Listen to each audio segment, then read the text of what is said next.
Um, so anybody else, how was everybody's Thanksgiving? Anybody else go out of town, do anything? Anything you want to share with us? I did a lot of cooking, and this is my first time being on a meeting with you. Hi, I'm Christine. Hey, Christine. Classes. I'm like, that's not Simon. Anyway, I'm going to come in and check your office out sometime soon. Please do, please do. Cool. Yeah, so this is a working on wealth class. This is what we talk about.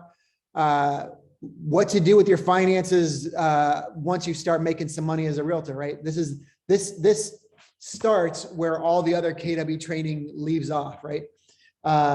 So we've been going for about 3 months. I like to think of this as an investor study group, meaning that, you know, I'm kind of moderating and whatnot, but I'm not a teacher. I'm not like teaching a class as much as like I'm participating like you guys are. We're all trying to become better investors, better at, you know, increasing our net worth and all that kind of good stuff. So that's the premise behind it all. Welcome everybody. So anybody else go out of town and do anything interesting? Christine did some cooking. Miguel was running around dealing with an investor or a buyer, I should say. Anybody else? Anything interesting? I was cooking a lot as well. I had a lot of people over. It was a lot of fun. Awesome stuff. Anybody else want to share anything? Well, I missed you guys last week. I missed our little fun bunch here. I see we don't have some people on today. That's all right. Anybody have anything to share as far as progress or victories in your you know, in your net worth growing, in your, you know, in the process that we're all going through? Anybody wanted to report anything?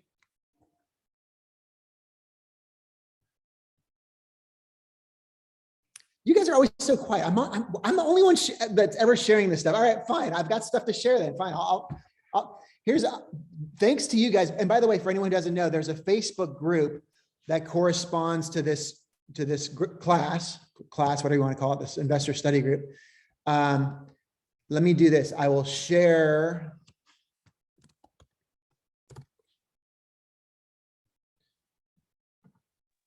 Hey, Ed, before you share, I'm very curious. Did that 1.4% refi on the auto refi that end up working out? Hold on 1 second. Let me do this. Let me put this in the chat bar.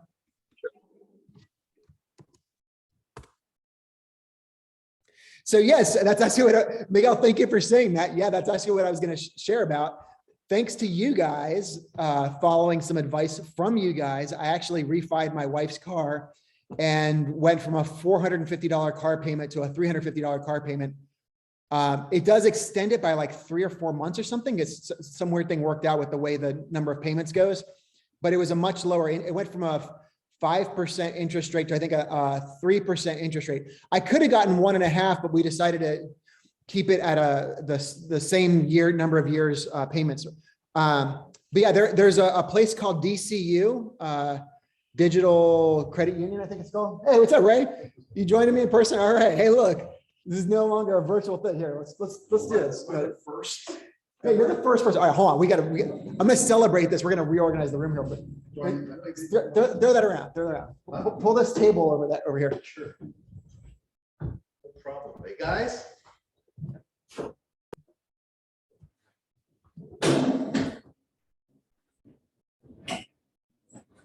Right, now we're a real study group. I like this. Hopefully more of you guys will join in person too. We'll keep it. We'll definitely keep it hybrid. All right. Okay. So short story. There's a company called DCU that has insanely low. It's a credit union. They have insanely low auto refinancing, and yes, you can refinance for 1.5%, which is nuts. Yeah, I refinanced my wife's car and saved $100 a month, like crazy. That's just free money. And by the way, I also am in the process of redoing our insurance through Geico, and that's going to save us another $100 a month. This is just like, this is stupid money. This is like free money for doing absolutely nothing. It's the same exact coverage from Geico versus State Farm. It's just cheaper. That's just no other way of putting it. So there's $200 free I'm going to get each month. Okay, so let's jump in here. Anybody else have anything to report as far as victories or progress in your net worth building? anyone been doing your net worth tracker and tracking your net worth? Anybody out there? Ray, how about you? I have an idea, but nothing as far as set in stone, as far as keeping track, like systematically. So again, in case you're wondering, on the Facebook page, there's a net worth tracker, and there's an easy version and a complicated version, and it depends on what your finances are like. You may want to do the easy one, or you may want to do the complicated one. I qualify for the complicated one, and so I've been doing it monthly. I hope you guys do too. And if you ever want to share anything about that, how it's going, feel free. Like I always say, this group is, you share as much or as little as you want to, right? All right, so let's jump in. Does anybody else want to report anything? Victories, things going on? Net worth, investment? Okay, then let's do this. I'm going to quickly recap. Actually, hold on, before I do that. So I got to tell you about my Thanksgiving, because it pertains to what we're doing today. So my son, as most of you guys know, is a little baseball nut. He loves he's 9 years old, and he has it set on his mind that he wants to become a MLB pitcher, actually an MLB player. And he plays on this travel team. And so I spent 4 days in Thanksgiving in Henderson, Nevada, right outside of Las Vegas. And it was bizarre. Our Thanksgiving dinner was 5 pizzas from a casino. Pizza was very good, by the way, because that's all we could find that was open. And I mean, just, crazy kids running around hotels, partying like rock stars, even though they're 9 years old. However, the reason why this pertains to working on wealth is that I realized that I'm probably going to be, it turns out there's a lot of tournaments in Nevada, a lot in Arizona and a lot in Nevada, because there's space and there's lots of baseball fields. So I'm probably going to be going to Nevada frequently. In fact, between KW and baseball, this was my 3rd trip this year to Nevada, to Las Vegas. And 2, just being there for 4 days, I really liked Henderson. It was like a super cool little suburbia, little boomtown. I mean, it's super clean. They have all the amenities. By the way, it's funny.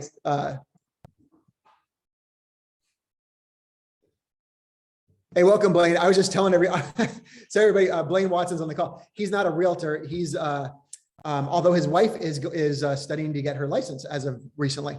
But I was just telling everybody about our trip to Henderson, Nevada. So Blaine, his son, plays on my son's team as well.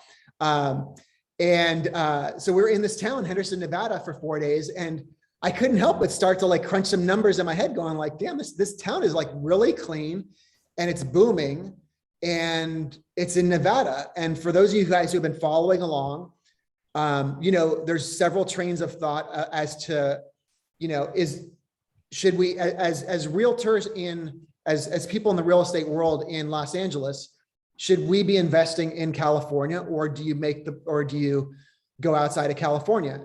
In California, there's a lot of appreciation. That part's really good, but it's super expensive, and the laws are not very favorable to landlords. They're just not. There's rent control laws and there's eviction laws. None of it is really favorable to landlords. And so I've had it in my head that I want to invest out. I don't want to, other than buying my own personal residence, I don't want to invest in Los Angeles, at least not right now. And so, I've always had it in my head about Las Vegas, but the only thing I know about Las Vegas is the Strip and the times I've driven outside of it, which honestly was not very nice. And I don't know what the hell I was doing. I just randomly was looking for some restaurants and stuff outside of the Strip, but it wasn't all that favorable. So when I was in Henderson, I was like, man, this place is super clean. Everything was shiny and new. They have all the restaurants and everything you think about. And so I started crunching numbers in my head, right? And after I got back, I started doing some research. It turns out I know the team leader of the KW in Henderson really well. Just from I just happen to know him really well. And so I'm going to speak with him tomorrow and ask him some questions about rent control laws and the investing environment over there in in Henderson and all that. I mean, you can clearly see that it's a boom town, that it's doing well and growing quickly. I also know, and you guys may know this too, that Las Vegas is notorious for boom bust. And, there are times when it has bad times, right? So take that with a grain of salt. Why don't we do this? And I'm sorry to Yeah, interrupt. go ahead. I actually just did a 1-minute research on Henderson, just to let you know, it's the second largest city in Nevada, median price home, 448,179. Did you guys all hear, Median price home in Henderson with a population of 341,000, second largest city. Actually, Vegas median price home is actually 270. So you're probably better off in Vegas, but we know how that goes. Boom or bust, like you said. so here, let's do this. Normally we study from MREI book. That's what we've been going over these days, is reading through this book, Millionaire Real Estate Investor. And then usually we crunch numbers on a particular investment property afterwards. Today, let's do it in reverse. Let's crunch some numbers on a Henderson property, shall we? And then afterwards, we'll talk about the part that we were reading this week, which is all about the network model, right? Yeah, the network model. Okay, so I randomly picked out a property. Let me share it on our screen here. First, let me figure out where I have it. Where do I got it? Okay. Hey, while you're looking now, just a funny little note, I'll have to talk baseball with you. So my son did get drafted. My son played for the St. Louis Cardinals as a pitcher until he had Tommy John. So one day we'll have that conversation, but I've been all over the United States travel ball with him and then spring training in Florida, and it's fun. No way. That is too cool, Christine. All right. We definitely have to talk. All right. We definitely have to talk. All right. Very cool. And Ed's son hit a grand slam this weekend too, just so you guys know. All right. I wasn't going to bring it up, but since you bring it up, Blaine, yes, he did. Yeah. Good stuff. Good stuff. Awesome. Blaine's son, by the way, is a home run machine. He's actually the hottest hitter on the team. I'm just going to throw that back at you. He has more home runs on our team than anybody. All right. So there you go. My son is, is just trying to keep up with Blaine's son, Blaine Jr. All right, so let's talk about Henderson, Nevada. Okay, so here's a property I picked out. Now, again, this was just completely random, just because this happened to be near Blaine. This is actually like a block away from the stadium, or whatever you call it, the park that we played at all weekend. So this is, so if I go here, are you guys all seeing my screen here? Yeah. All right, so let me go here. Let me show you where this is on a map.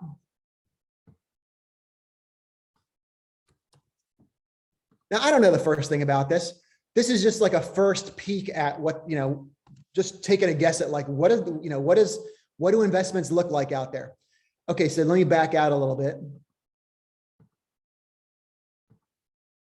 All right, let me zoom like far out, and then I'll zoom in. It's running, okay. So here's the whole Las Vegas area. Here's Las Vegas. Here is Henderson, this area here. And this road, Stephanie, this is like a main thoroughfare that has a lot of restaurants and stuff. Blaine, this Arroyo Grande Sports Complex, this is where we play baseball all weekend. And this right here, this was just a property that I happened to pick out of Zillow. So let's take a look at the property.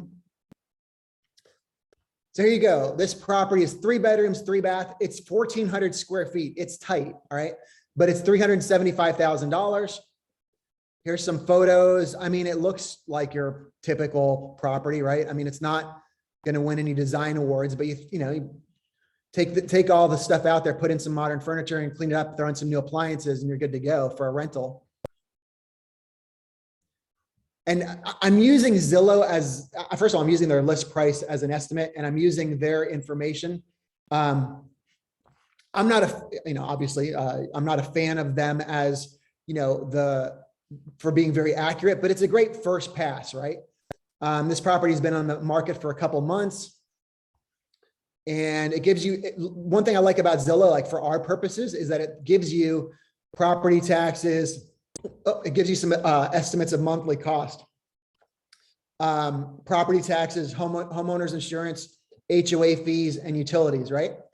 And so what I did, okay, so that those of you guys who are following along every week know that there is a particular form that comes from this book, which is how we analyze investments. There's many different forms out there, but for the purposes of this class and this group, let's all use the same form so that when we compare properties each week, we're comparing apples to apples, and it's easy for us to read because we're all going to get used to that one form, right? So let me open up that form. Here's what that form looks like. It's the same template you've been using, correct? This is the same one that we use every week when we calculate everybody's properties, right? A week ago, we did one for Miguel, or a couple weeks ago, we did one for Miguel. We did one for you a couple weeks before that. And so let me walk you through this, because I went ahead and punched in the numbers from this property on Henderson. The list price is $375. I was saying that we could probably get it. It's been on the market for a couple months. So I'm guessing we could get it for a 4% discount. I'm just guessing. I'm just throwing stuff out there. Like, this is what we do. First, we throw out some rough numbers. And if we like them, then we see if the numbers are accurate when we, do the more solid research on it. Okay. So I'm saying that we'll be able to pick it up for $360,000. If we were to put a 20% down at 3.5%, which we could actually, this is actually not even accurate. Let's say 3.25, even we could probably do better than that. Now it's up to you how honest you want to be with your lender. If you want to tell them it's owner occupied, if you tell me what you're going to move out there, I've done it before. I didn't even know I was doing it before. I didn't even know that meant I was lying to my lender, but I did years ago. Or you can tell, they'll have you do 25% down and a slightly higher rate if you tell them that you're going to use it as solely an investment property. Anyways, this is kind of what our numbers would look like, as far as it's going to require a $72,000 investment to buy the property. I'm saying it looks pretty move-in ready, so I'm not putting anything for cost of repairs, but you could say, let's put $5,000 for some new appliances, right? In fact, let's do that. That's probably more accurate. 3.5%. So this tells us that by putting $72,000 down and then an additional $5,000 in repairs on a 30-year mortgage at 3.25%, our mortgage payment is going to be $1,253 monthly. Right? By the way, for those of you guys who've been following along for us, looking at properties in LA, most things in LA, you're at least $1 million, 1.5. I mean, if you want to buy multifamily, you're lucky to anything 1.5-ish, right? So you're in for $72,000. And here's what, I did a bit of research on Zillow just to poke around and see what I think we could get for this property and rent. And I think this is pretty accurate. About 2180, it seems to be accurate. Again, these are rough numbers, so don't quote me. I'm calculating a 5% vacancy rate. And now let's get into the expenses. I'm saying 0% property management fees for now. We're going to go back and look at each way, right? So if you wanted to manage this property yourself, find your own tenant, do all the, take care of it when there's a problem. There's zero fees, obviously.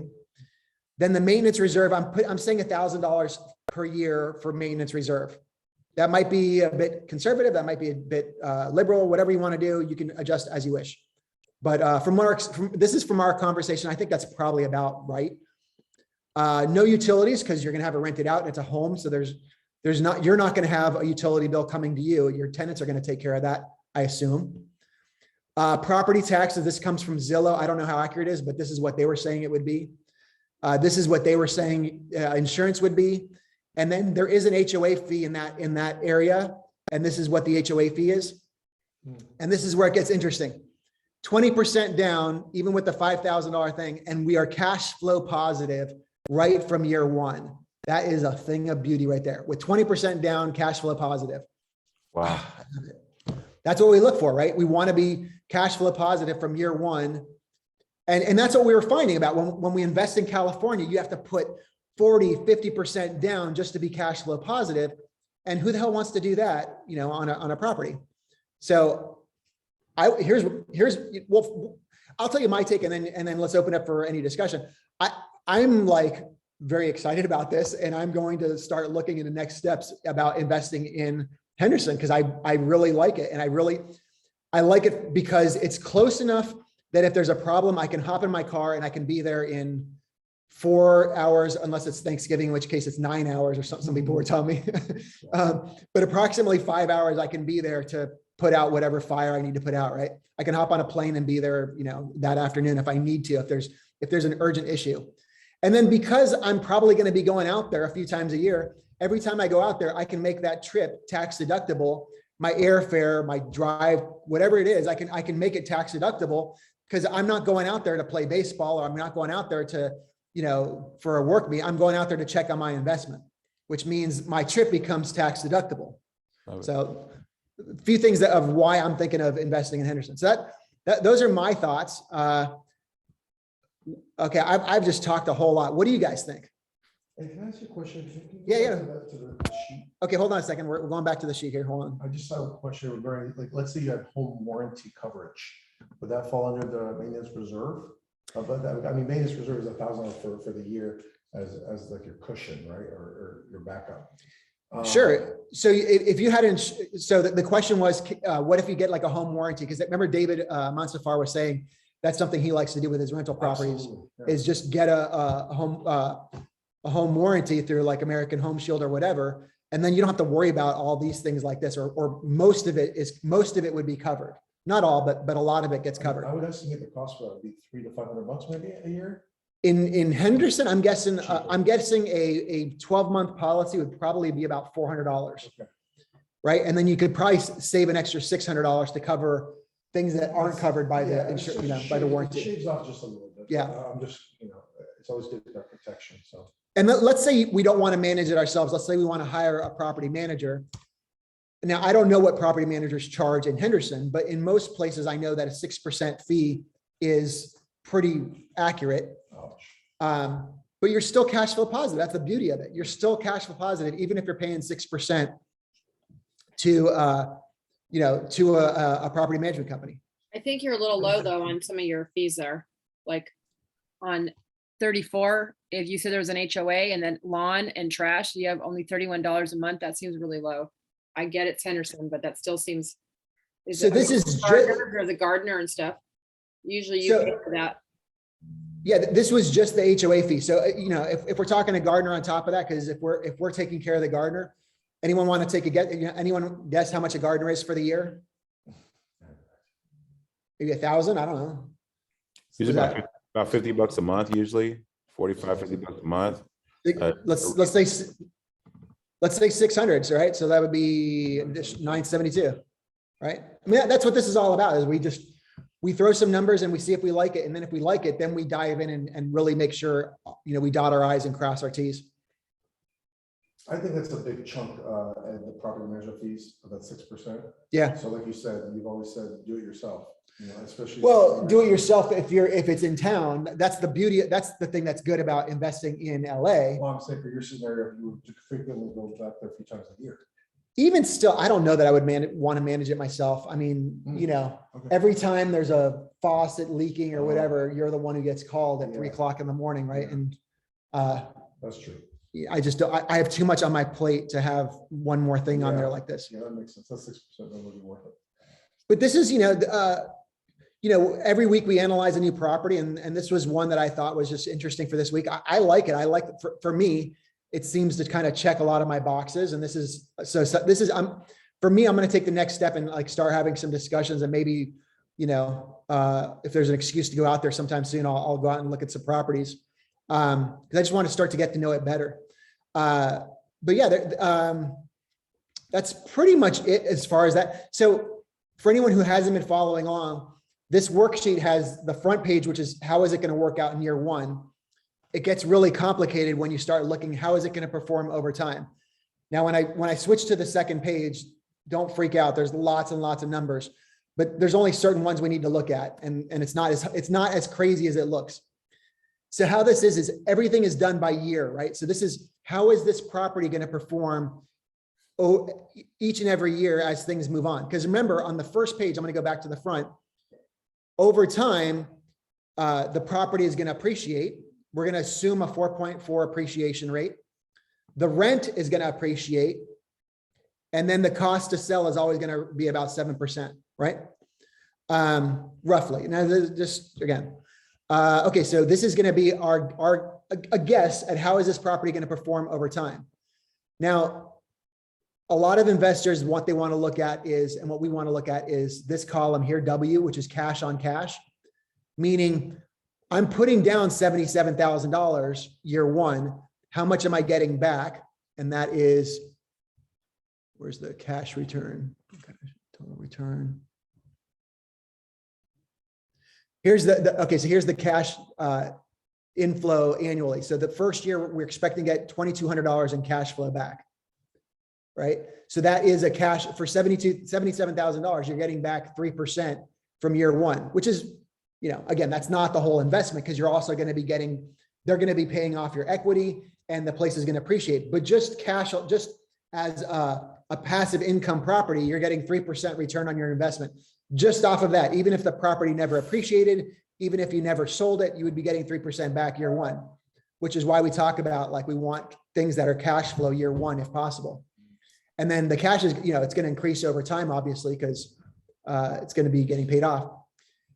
The last column here is like, okay, if we sold it after on that year, what would our total ROI be on the entire investment, not annualized, but the total ROI? Obviously, if we sold it year one, we would lose money because we got to sell it and we got to, hire a realtor to pay for it and all that. So there's a cost of sale. So it would be negative. We don't want to, this is why we don't want to buy property if we're going to have to sell it in 12 months, unless you're flipping, and that is a very specific thing. But if you're selling year two, already it's a 28.5% ROI. That's about what, 14% each year, right? And it just goes up from there. The total annual ROI, and this is before the cost of sale. I mean, you're looking at 30%, 50% over time. So 50% by 8 years. So let's, like, for example, if we held this property for 10 years, right? We sell it, we buy it now in 2021 and we sell it in 2031.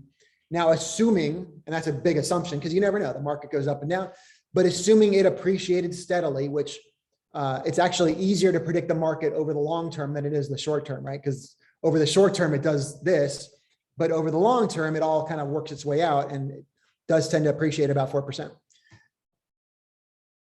So this is fun to look at. Your total return after your cost of sales, 10 years. After 10 years is $279,000. You put 77,000 in, total return after 10 years is 279,000 additional that you get back. After the cost of selling it, after everything. So this is, this is how real estate works out. It's great. It's a great 10 to 20 year investment, right? It's not such a great investment like 1 to 3 years, because then you start taking in a lot of more risk and you have the cost of sale, the cost of selling the property.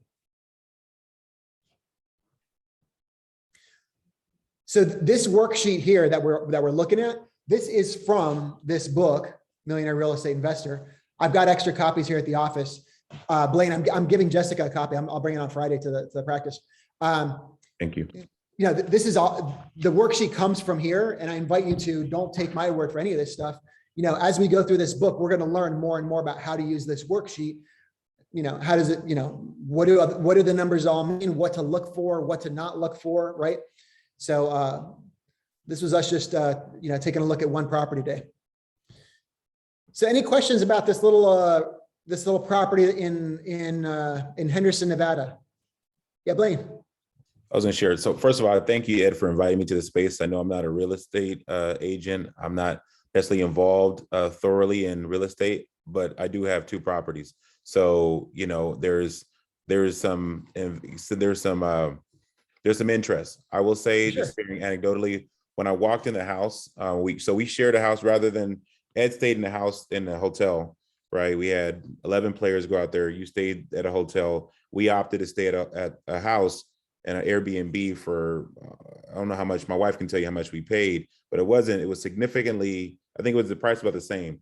But just thinking about how many sports and activities are hosted in the Vegas area, from soccer to baseball, if you're not renting it to a family, there's an opportunity to put up an Airbnb. And I don't know what all the policies and legal, requirements are to do that, but there's an opportunity. That's the first thing I thought about. Secondly, my best friend from childhood, from elementary, is the state president of the Nevada Miners Association, and he lives right there in Henderson. And so I've been talking to him ongoingly. Before you and I had this conversation, Ed, he and I have been talking about investment in Henderson and how he's seen it grow tremendously over the past 10 years. And he left San Diego, where we're from, and moved to Vegas, first in Vegas and then moved to Henderson. And they're very pleased. And he literally lives like a mile and a half away from that house. And his house is beautiful, right? And so the area, to Ed's point, is it's gorgeous, it's growing, and it was extremely comfortable. The house we were in looked just like the house that we just saw, extremely comfortable, very modern, and so there's a lot of opportunity. So, Ed, to Ed's point, it's something that we're interested in looking more into, obviously with some guidance. And then obviously my wife, Jessica, is going to get more involved with this process. Something I pursued years ago, but I never completed all the training around real estate. So I commend you guys for doing this work. I work in education, so not necessarily a real estate agent. Thank you. Hey, Ed, Jessica here. I want to piggyback on Blaine and say thank you for the invite here. Very interesting what we're learning. Just to clarify with Blaine, we played 2,400 for 3 days, which I find really interesting, and see definitely how much someone can profit from, a $2,300 mortgage and, having a Airbnb pay the mortgage in 3 days. Yeah. So that everyone else knows, the property that they stayed in, I think it was 7 bedrooms, so it's significantly larger. But yeah, the worksheet, 4 bedrooms.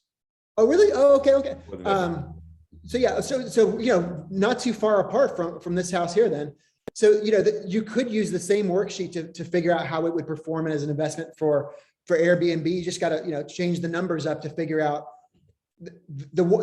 now I'm no expert on renting out a property on Airbnb, but my first take is that you'd probably want to have a much higher, leave a much higher leeway for vacancy, because it's probably not, Airbnb is probably not going to be rented out nearly as, it's probably not going to be rented out back to back every day.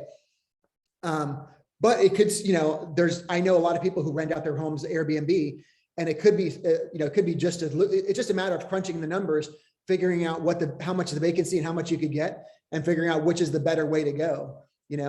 I know comparing Airbnb versus regular, just some obvious things that I can think of at the top of my head. Airbnb is probably going to have more wear and tear on the home because you're renting out to people for, 3 or 4 days at a time.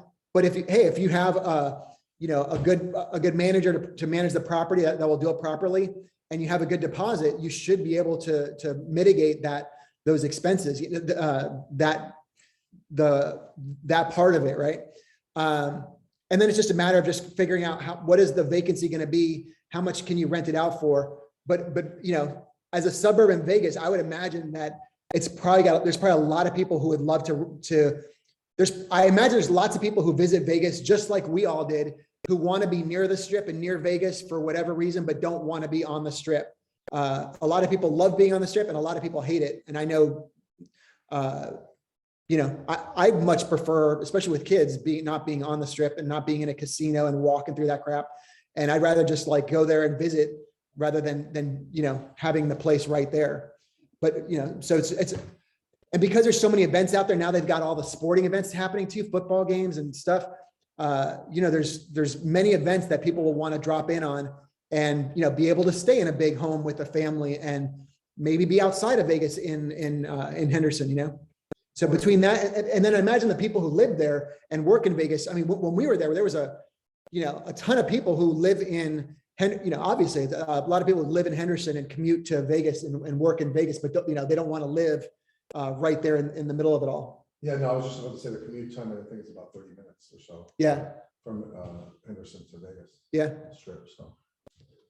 So good stuff. Any other comments on that?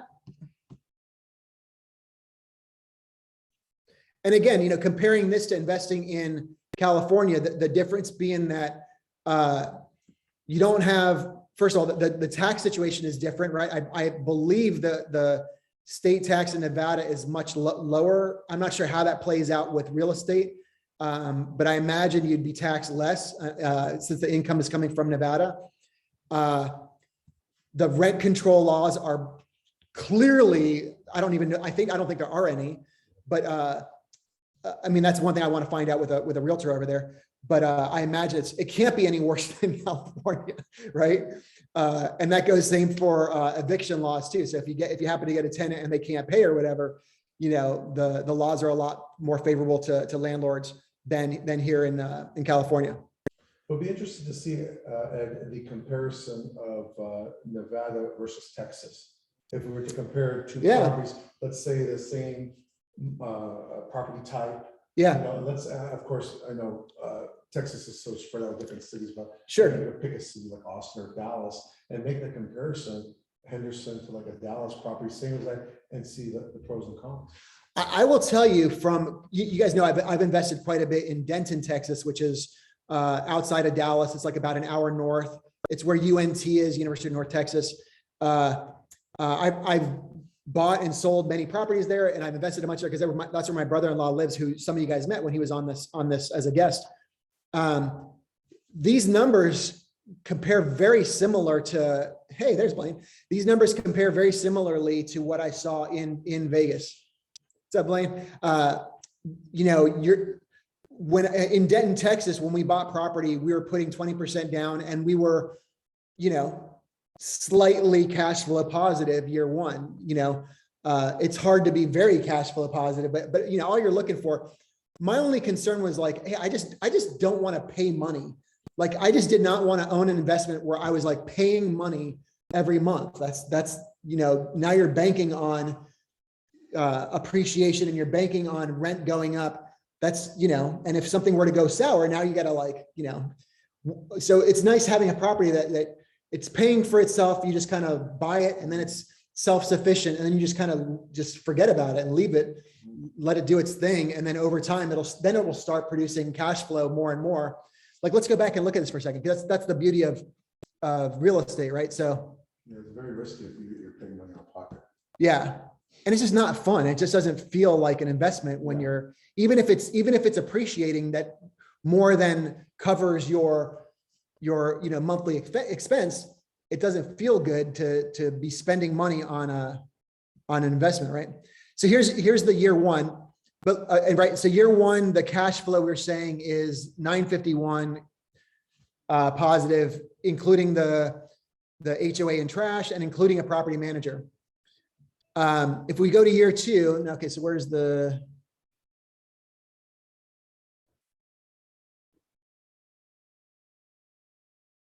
why is it saying a much higher number of cash flow? What am I misreading here? Here's our cash flow, 951. Why is it saying, did I not change that? Yeah.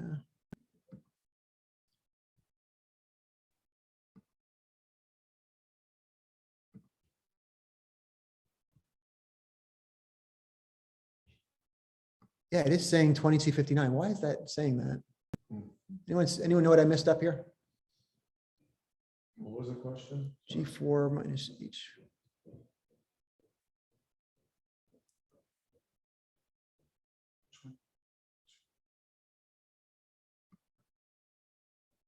So why is the annual net cash flow showing 2259 when here it showed much less than that? 951, you mean? Yeah, it should be 951. Because you put the property management, if you took that with zero, what would it come out to? Oh, 2442. Still not the same number. Yeah, still not the same number. Oh. I'm not sure. I'll have to look at that later. I'm not sure exactly why that's showing that. Unless I messed up the sheet somehow, in which case I'll. It just seems like it might be one item wrong. Or off. I don't know. That's fun for another day. Okay. All right. Let me figure that out, because that should match. I thought that usually did. So, all right. I'm not sure. I'll have to look at that later. But yeah, there you go. This is what it's looking like year one, and I'm pretty sure this is accurate. I'm not sure why that one column is not showing what I was expecting it to, but we'll look at that some other time. Okay, so there you go. There's a look at Henderson, Nevada, right? All right. So we do still have about 10 minutes left. So let's do this. we have 10 minutes, so I do want to keep punching through our book here. So we're in the MREI book. We're on page 151 talking about the network model.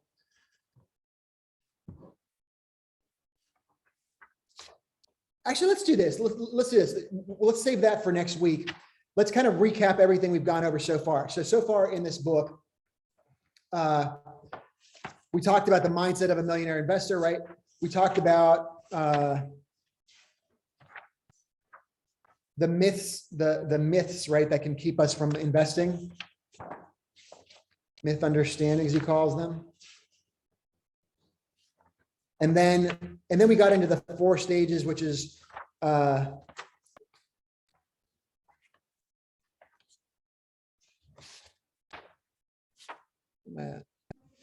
think a million, just like it is in the MREA book. Think a million. Actually, that's what we're at right now. We talked about the flow of money, right? The cash flow, how money flows. Where am I at? We talked about why real estate is such a great investment, because it's accessible, right? Anyone can buy it. It's appreciable. It increases in value over time. It's leverageable. You can buy on margin and borrow against the equity. It's rentable, cash flow, right? All day long. It's improvable. You can put some sweat equity into the property and improve it. Like, you can't do that if you own a bunch of stock. You can't, like, unless you are actively involved in the company, you can't make the stock go up, directly. It's deductible, depreciable, and deferrable, meaning that it has great tax benefits. It's relatively stable. It's rare for properties to go down in any given year. It's slow to rise and slow to fall, which is what we like. It's stable. And it's livable. Like, if you needed to, you could move into it, right? But here's where we start getting into the nuts and bolts of things. There's on page 125, it talks about we're covering 5 models in this book. There's 5 major models that we're dealing with.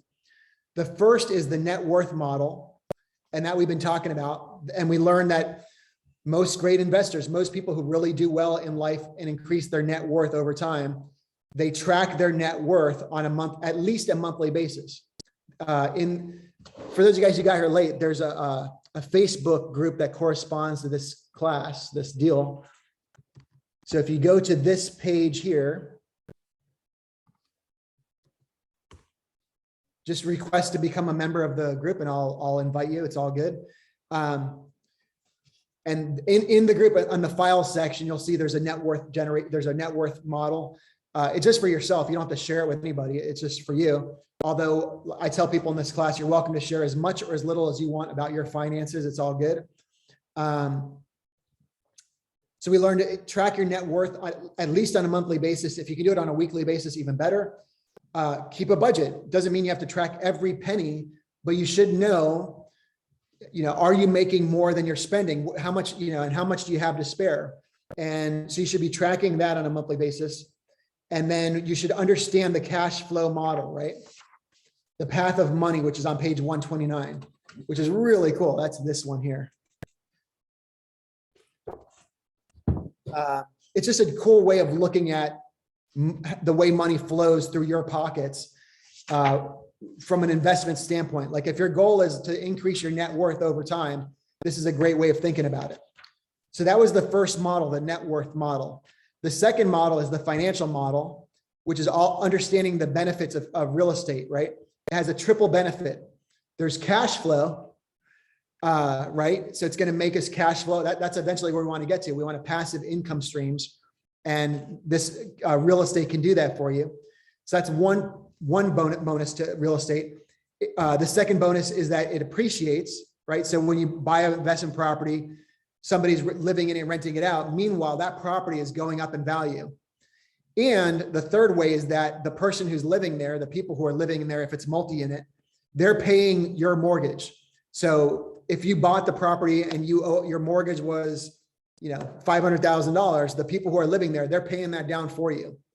So there you go. Those are the benefits of real estate.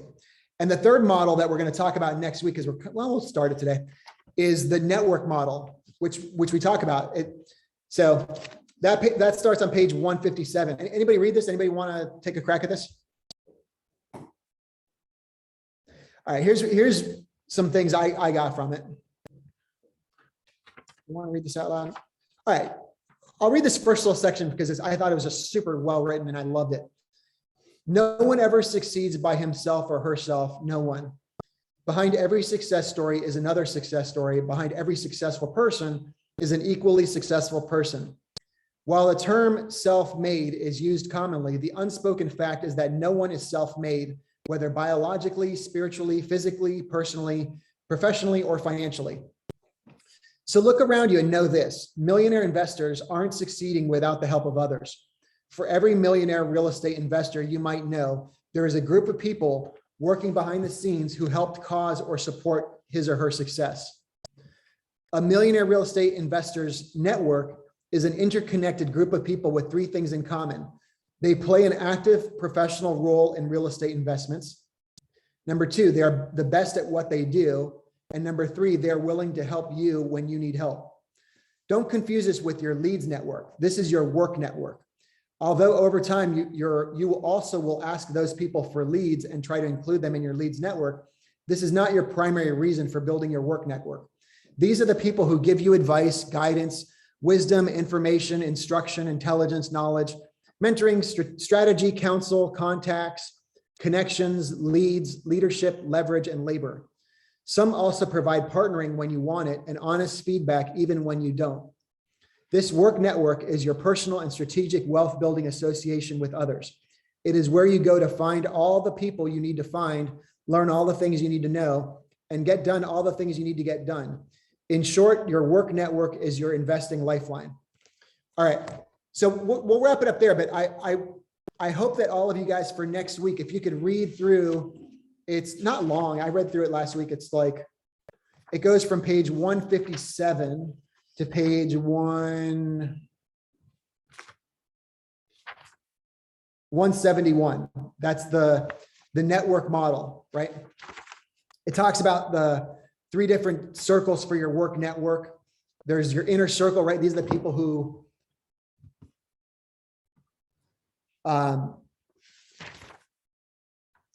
your inner circle is composed of the key people who absolutely and truly care about your financial success. No ifs, ands, or buts about it. They're committed to you. These are the people closest to you, the select group you trust the most. All of them should have more investment knowledge, experience, and success than you have, and be willing to mentor and guide you. Think of them as your informal board of directors for wealth building and real estate investment decisions, your own personal millionaire mastermind. So over time, this could be that for you or for investors you're working with or whatever. This group is just an open forum, and it's not even a KW thing. It's not even a realtor thing, as you guys see today. It's where we all learn about investing in real estate together, and with the purpose of increasing our net worth. Anyways, we'll wrap it up there. Any last questions or ahas from today? So based on what you read, is there's no such thing as self-made? Really? For real. That you get some help along the way.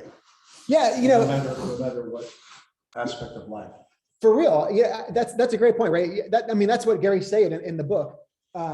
He says, and by the way, I when it comes in the investing side of things, I've always just kind of run my own game. I've always thought of like, when I'm a realtor at work, I'm a realtor and I'm selling properties and whatever, and I'm super social, and I'm like, I have a big network of people, lenders, investors, whatever, contractors, plumbers, all this stuff. But when it came to investing, I've always just kind of just done it on my own, partly because I had my brother-in-law that I was investing through. But yeah, Gary is saying, like, all of us, we should start to accumulate our own network of people. There's the inner circle, which is the people who are going to help guide us and support us and give us advice and that kind of stuff. And then there's the middle circle, which is like realtors, let me tell you, accountants, lenders, attorney. By the way, Chris Rivera is probably going to stop in next week to talk to us about lending with regards to investing. In the middle circle is also attorneys, property managers, contractors, accountants. All those people can be in the middle circle. And then you've got your outer circle, which which is great people who do jobs well, but they're not going to give you advice. But these are like a great painter, a great inspector, landscaper, developer, financial planner, insurance agents, roofers, plumbers, lawn service, appraisers. They're not people who are we're gonna go to for advice, but there are people that when we need something done, we've kept in touch with them, so they're going to give us priority and giving us quality work.